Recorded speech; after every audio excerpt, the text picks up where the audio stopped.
today we find that marriage has become more of a show and a fashion.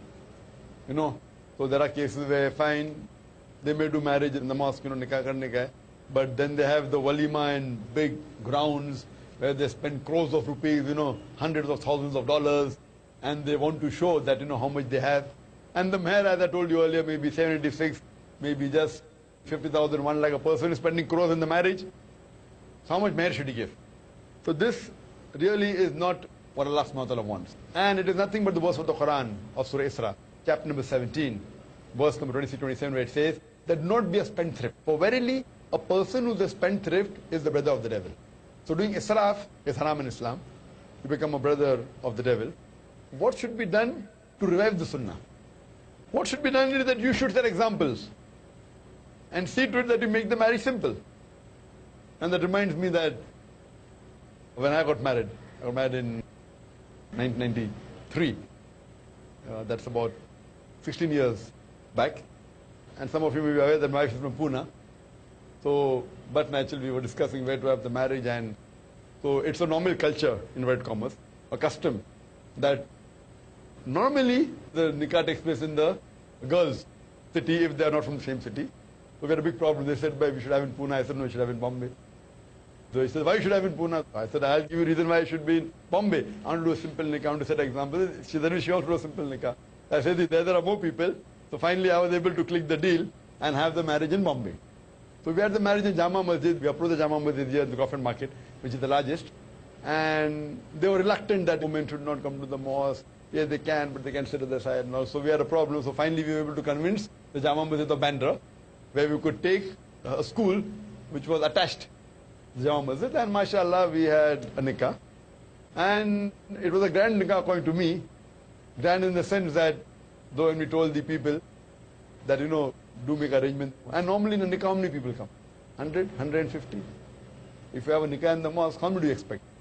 100, 150. We said there may be more people, so you're laughing. Abhi tak ki kabhi ye angan ne bhara. This small part did not fill. What do you expect? So it will have some more chadai, so you're laughing. But by Allah's grace, alhamdulillah, there were more than 2,000 people who turned up in the mosque, in the gents, and few hundred ladies, mashallah. And mashallah, we did start the nikah, I think, about 10 minutes earlier than the time. We had a good khutbah, mashallah. It was simple. Fine, people couldn't recognize who was the dullah, because I was just dressed up in kurta pajama, alhamdulillah. And we thought it was absolutely simple. And we did print a card, which has become, mashallah, very popular. Many people are emulating it. We mentioned that the best marriage is that in which the least expenses is made. Hadith of the Prophet Muhammad sallallahu alaihi wasallam. The best marriage is that in which the least expenses is made. And then we printed on the card that, oh Allah subhanahu wa ta'ala, guide our marriage to the best of understanding. Picking up the hadith and Quranic verses, and then the verse of the Quran, Surah Rum, chapter 30, verse 21, that Allah subhanahu wa ta'ala has put mercy and love between the heart of the men and women. So we did make a card, mashallah, and we distributed. And mashallah, it was a very simple marriage. One person said, itni simple marriage should be an example, video recording hona chahiye. So I said, if I had done video recording, it would have been the simple then. So mashallah, there was no video recording. It was simple, and there were many non-Muslims who came also, mashallah. Many non-Muslims came for the nikah. It was very simple. Mashallah, we had a problem that now there are many people who are going to come from Pune, so we have to accommodate them. I'm just telling you, Allah has blessed us that we could accommodate in 5-star hotel also, but then that would be a good example. So finally we thought what to do. So then, mashallah, my sister-in-law, she said that, okay, fine, my brother got 2 flats, so we can accommodate there. The reason was that we want to spend less. Not that we could not afford it. Allah has given us, mashallah, we could have kept all the guests in 5-star hotel. But that would break the rule of a simple nikah. So without hiring a hotel, mashallah, and my sister-in-law's brother, mashallah, Aman Bhai here, and Shaheen Bhai. So both of them, mashallah, they offered their flat, they were twin flats, and we just had the beddings. And it was a simple, and whatever requirement was fulfilled. And in the walima is a sunnah, which should call our relatives and close, that is a sunnah. But we did go a bit different, away from the sunnah to implement the sunnah. It's a bit different. Away from the sunnah means not the sunnah is a muqadda, but away from the sunnah means we have to call as many friends. Good to call friends. But now the norm has become that you do a nikah, as I said, in a mosque, and then call thousands of people in a big ground and do decoration, spend crores of rupees. That doesn't serve the purpose. What we did, we called only immediate. My brother and sister, and my father's brothers and sisters, immediate. And my wife's and same, 19 people. 19 people and about 30, 40 from the orphanage, 40 or 50. And mashallah, remember we spent about 3,500 something on the walima. I remember, mashallah. So it was a sample walima where 3,500 odd rupees, mashallah, and a total about 50, 60 people, out of which, because the hadith says the best of walima is that in which more poor people are called. So we saw to it that the number from the orphanage was larger than what we had. So we set an example, went to one extreme. Committing excess is haram in Islam. Going to an extreme is not haram. So I'm not saying this is the sunnah, but because it has become a norm where people are calling thousands of people, etc., and flashing their wealth, etc., what we did, what I told my parents that, okay, what we saved, mashallah, with that money we set up the IRF. Alhamdulillah. Islamic Research Foundation. And what my parents wanted to give a flat, so I said, okay, instead of that, by the office of Islamic Research Foundation. And Allah has given barakah. So if we had done the marriage like the way Allah has given us, mashallah, where we can spend a lot. So here what we have to do, that if you want to revive the sunnah, you have to go a step forward and set an example. Have a simple nikah, best in the mosque, and that's it. Give some dates, that's it. Give dates. And if you have to have a reception, then see to it that if the reception is there, it is simple, it's not extravagant, there's no music, there is proper hijab, there's proper segregation of the ladies and gents. In this way, we should set example. But the best is, in today's age, have a simple nikah. You may have to give card or call people, but still do it in the mosque, and that's it. Avoid the reception. If you have to give walima, have it at your home. Call a few close people.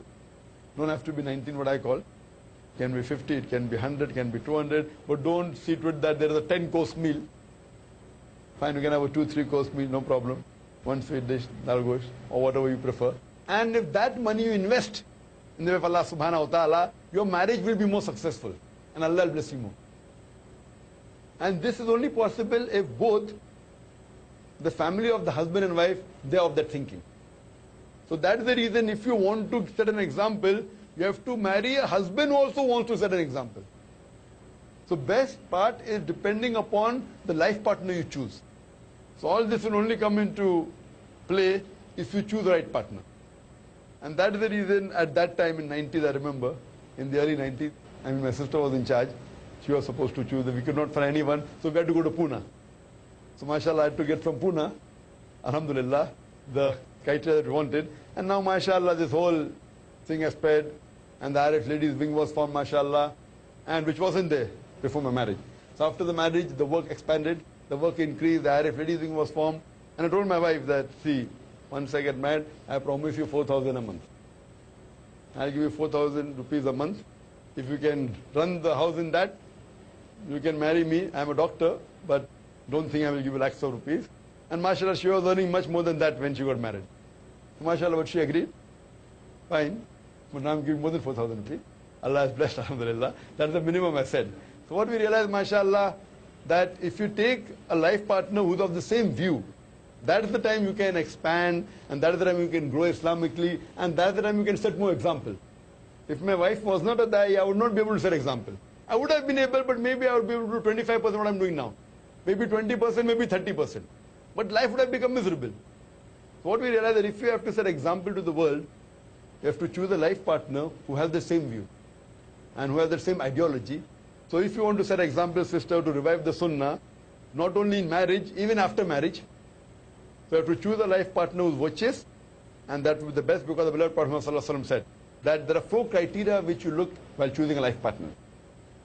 One is wealth, second is beauty, third is nobility, and fourth is virtue. And amongst them, the best is virtue. So if you choose a virtuous life partner, inshallah, you will set many examples in society.